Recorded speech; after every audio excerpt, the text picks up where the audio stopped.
Salam bersama saya Yudi Setiawan dalam pembahasan mengenai masa depan smartphone, handphone maksudnya.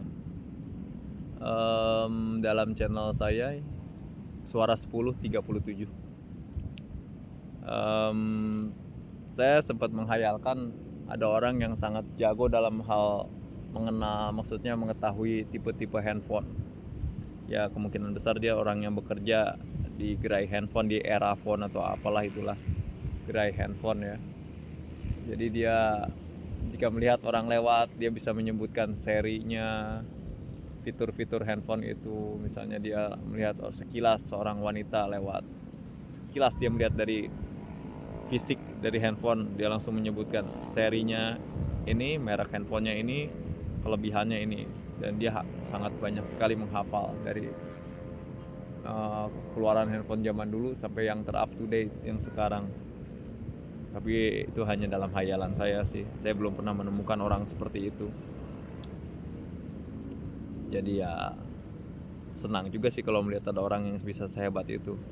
Hanya melihat dari fisiknya sekilas dia bisa mengetahui handphone apa, kelebihan handphone itu apa, kelemahan handphone itu apa. Ya memang seperti hafalan atau sekedar pengetahuan umum lah. Tapi kemampuannya hebat.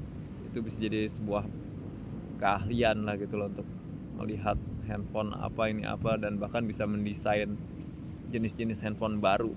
Tapi ya saya mulai menilai bahwa setiap orang memiliki handphone impiannya masing-masing. Jadi ya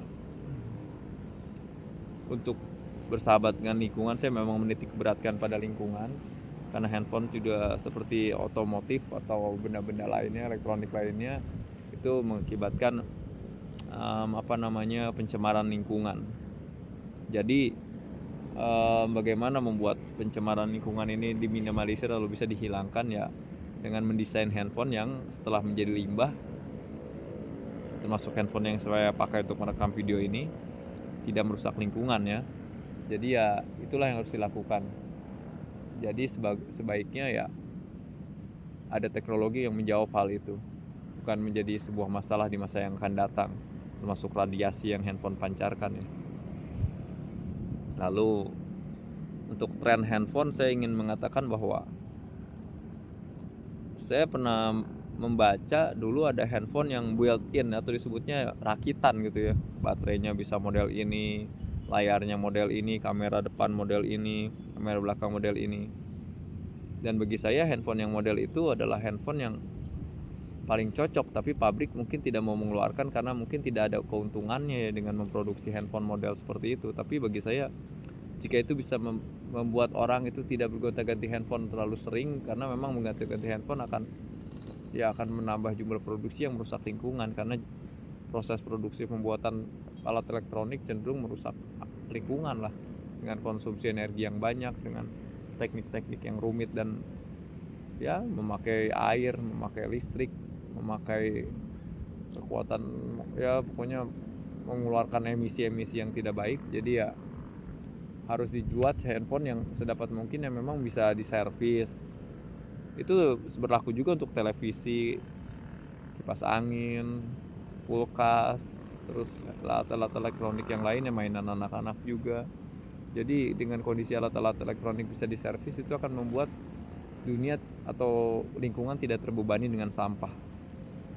Oke, balik lagi mengenai bagaimana handphone itu dibuat. Ya saya menilai jika ada perusahaan handphone yang ingin menjadi handphone masa depan, ya dia harus membuat handphone yang memang ramah lingkungan, lalu fitur-fiturnya memang disesuaikan dengan keinginan si pengguna. Dan saya berani berkata bahwa layar handphone, dulu ada perlombaan semakin kecil handphone itu semakin hebat, tapi sekarang sudah kembali lagi ke layar yang cukup besar, karena memang patokannya ya apa yang bisa kita nikmati di handphone itu, dan tulisan apa yang bisa kita baca itu pun harus disesuaikan dengan kemampuan mata kita, indera kita untuk mengecapnya atau untuk mengindrainya. Jadi ya itu akan disesuaikan dengan kondisi badan kita akhirnya. Jadi ya perusahaan handphone, saya berikan kalian sebuah tantangan, mudah-mudahan itu menjadi sebuah keuntungan bagi kalian di masa yang akan datang, yaitu untuk membuat handphone yang ramah lingkungan, Lalu yang built-in itu, yang kameranya bisa disetel sendiri mau ukuran megapiksel berapa, layarnya model apa, terus tombolnya bagaimana itu ya, terus baterainya bagaimana. Ya jadi ya spare part demi spare part gitulah. Jadi ya seperti itulah. Jadi dan diharapkan juga untuk bisa desainnya atau rakitan itu ramah lingkungan, dan itu ya bisa ada proses untuk um, penampungan sampahnya, maksudnya agar tidak mencemari lingkungan lah jika baterai contohnya atau yang lain-lainnya lah. Bahkan jika di servis kembali malah kembali seperti pulih seperti semula, itu sangat bagus karena memang ada handphone yang memang diidolai oleh orang-orang, walaupun memang kualitas kamera atau kualitas RAM-nya atau kualitas prosesornya tidak sehebat zaman sekarang, atau ya bisa jadi yang sekarang pun akan kalah dengan keluaran yang akan datang. Tapi ya kebutuhan manusia seperti apa sih? Jadi ya tidak akan melampaui kebutuhan manusia. Sehebat apapun teknologi 5G, 6G atau apapun, ya kebutuhan manusia ya untuk berkomunikasi, untuk menikmati media-media atau aplikasi-aplikasi yang ada dalam smartphone, ya cuma itu aja, nggak berubah kok. Jadi ya cuma lebih cepat, lebih lebih untuk layar lebih terang, lebih tajam, terus untuk prosesor lebih cepat, terus untuk baterai mungkin lebih tahan lama, terus untuk jenis-jenis lainnya lebih memuaskan, bentuk lebih hebat atau segala macamnya yang di-upgrade. Jadi ya seperti itu saja sih. Jadi mengenai handphone, saya menantang untuk perusahaan-perusahaan smartphone seluruh muka bumi, seluruh dunia, buatlah handphone seperti yang tadi lah, itu yang sudah diuraikan. Sepertinya menarik dan itu punya pasar yang bagus, saya nilai.